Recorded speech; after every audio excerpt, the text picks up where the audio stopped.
Brother Vint and Mick Wheely. He was over the Offaly team when they won the National League, Party Corn. So you knew you had a nucleus of a great team there.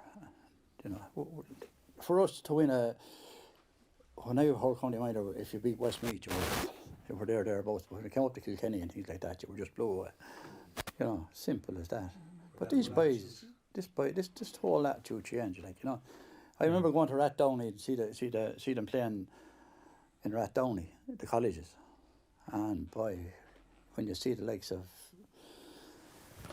I suppose Brian Whelan was there, and sure TJ wasn't getting a look at it. Oh. My hope would be that we get the underage structure in the club right. Yeah.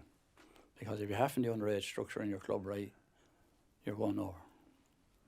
And we need to work at that big time. But like the presentation, the debt that the Birr GAA club owed to the Presentation Brothers could never be repaid.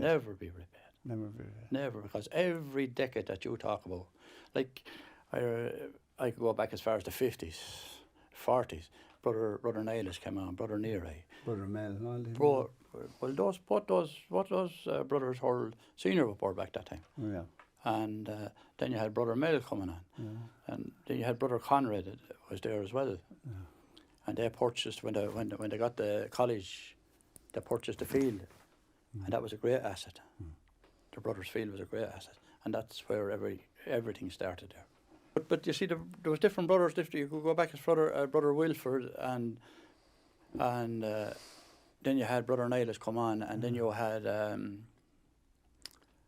Brother Dennis came in the early 60s, you know, and he done tremendous work there. We won a minor in 64, and we won under 21 in 66, right, okay. Which was great, you know. So that brought us on then to coming up near 68 and 71, and that was the nucleus of that. And but Brother Vincent, when he brought on the boys, when all the boys came at one time, well, I suppose the first one would be, that I can recall, would be Sean Robbins, late Sean Robbins. After who the county cup. That's right, yeah. And Father Vaughton. Yeah. Mick Fernie. Mick Fernie. Brother Dennis. You were mentioning there about Father Vaughn. Yeah, but he was strictly rule book, and that was I tell you. We often had a set to a committee meeting, and we would agree to differ on the ban. Yeah. Oh yeah. It was a major one. But he used to say to my father was on the committee at the same time, and he said to my father, "Your lad never moves." He says, "He has his evidence in his top pocket." No. But I met him at a funeral after. I was on a funeral where he was parish priest in Cusheen, where he's buried, down in Clare. And we were coming down the course, he was talking to the father walking out the cemetery, and he came down along and he tapped me on the shoulder and he said to me, "And how are you keeping her?" "Great, Father, and yourself?" "Well, it's like this now," he says. "I'm mellowed with age," he says. And says, "Hey, not before your time, Father." Yeah. Hubie Hogan, our Western Wales chairman of Laura, and Jim Ryan and Money God was the president of GAA, like. And Jack Hassan out there in Carrick, man, they wanted to hurl in Tipperary, didn't want to hurl in Offaly. So they got on to Hubie Hogan. So Hubie came to Father Vaughan.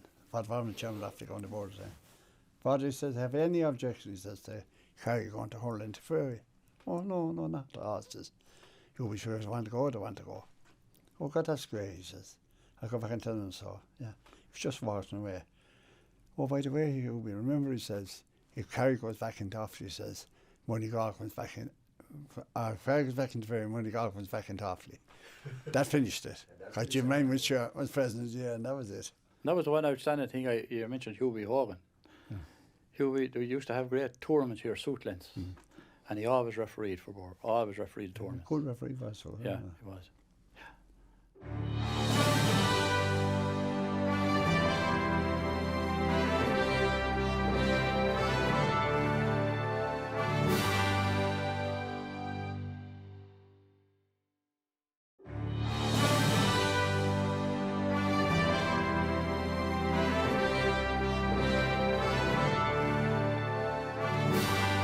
St Brendan's Presentation Brothers Primary School in Moore Park Street has long been regarded as the nursery of hurling in Birr, and from 1971 to the late 1980s, Brother Vincent was at its helm as principal. Here he recounts his experience of coaching the future stars of Birr hurling.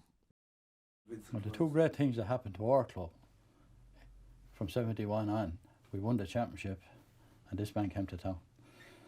And he just wrote history from the day he came, and the rest is history, as the fella says.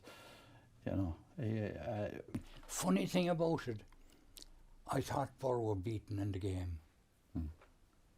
I actually went out and went home. The first thing I did actually was, Brother Ackerman was there at the time, and so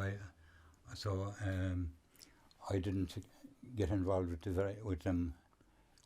the actual teams in the school at the time. But what I did, there was a patch of ground behind the goals, you remember? Yes, right, up at the far end. And it was wild with grass. That was the first job I made a little croke park there. Right, okay. And we made that there, and I took the lads from second and third class, and we had little leagues, you see. You see, they're the lads that would be lost normally in any club, because nobody wants to take the young fellas, the real young fellas. Yeah. And that's where all the skill starts. And the real love of hurling, I think, starts down there. So They appreciate it more than anyone else. The younger they are, the more they appreciate More it. appreciate, yeah. And the other thing I'd say is that one of the things I'd like to make known is that the joy that you get from looking after young fellas in hurling is better than winning an All-Ireland for yourself, I'd say. I really believe that. I loved it so much. To see them improving was just out of this world to me. I suppose I couldn't give enough credit to Tony Sampson and Liam Broderick. And I'm sorry to hear that they're no longer with the club. I'm terribly disappointed with that. Because to me now, Tony was just on for the hurling now. As soon as Tony came into the school, I made a policy that I gave him one of the teams for himself. I said, you look after the under 12s now, and I'll take the under 14s. And Tony looked after. Now I was with him, and he was with me for the under. We worked as a team, and I suppose it really helped, especially in getting the skills. You know, this Honed. yeah, this most difficult of all skills was you know, where we put the three in across the field, and the fellow in the middle had to pull left and right on the ball as it came. Now he didn't stop it to hit it or anything, but he ran towards it and doubled on it as he was running in the opposite direction. Yeah. And then the fellas at both ends had to run forward to that ball to meet it, not to wait for it to come to them, but to run 4 or 5 yards out to meet the ball. Because I think this is the greatest mistake that's being made all over the place. The man waiting For the ball to come. and you see the fella come behind and Take it off. and take it. How many times do you see that happening, even in senior hurling? When you can use the ground hurling, you can that will tell in the end. That's what won the games for awfully, you know. Yes, So that- minor these flicks. one-handed flicks. A fella going after, I think he has the ball, and next thing is gone. Yeah. Johnny Pilkington had built the ball up the field. Yeah, You know, he was fantastic at that, to come around from behind the fella, you know. that's right. and sling Flick. the ball up the field. We beat Ryan's teams that were far better hurlers than ours, because we were better at the ground hurling. We start off with ground hurling in the first half, we'll say. And the last 10 minutes of each half, I think, we used to allow them to pick it, That's right. but not to take it into their hands. Drill, you do everything, drill, until it comes automatic. And you stay at it until it becomes automatic. No, they wouldn't have been, well, of course, I was probably a bit of a dictator anyway.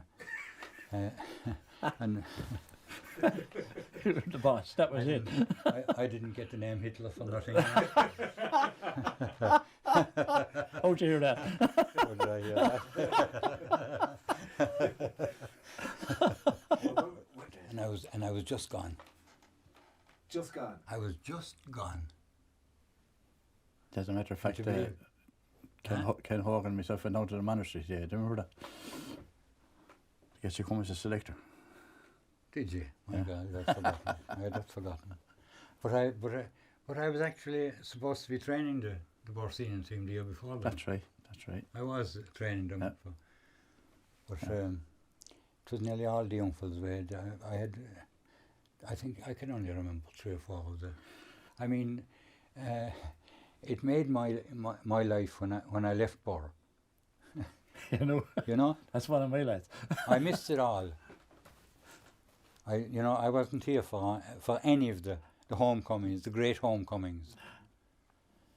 But my God, it made my life. I got such satisfaction out of them.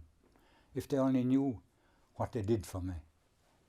What you did for them. Well, They wrote history. they can say that. Not alone did they make life for me,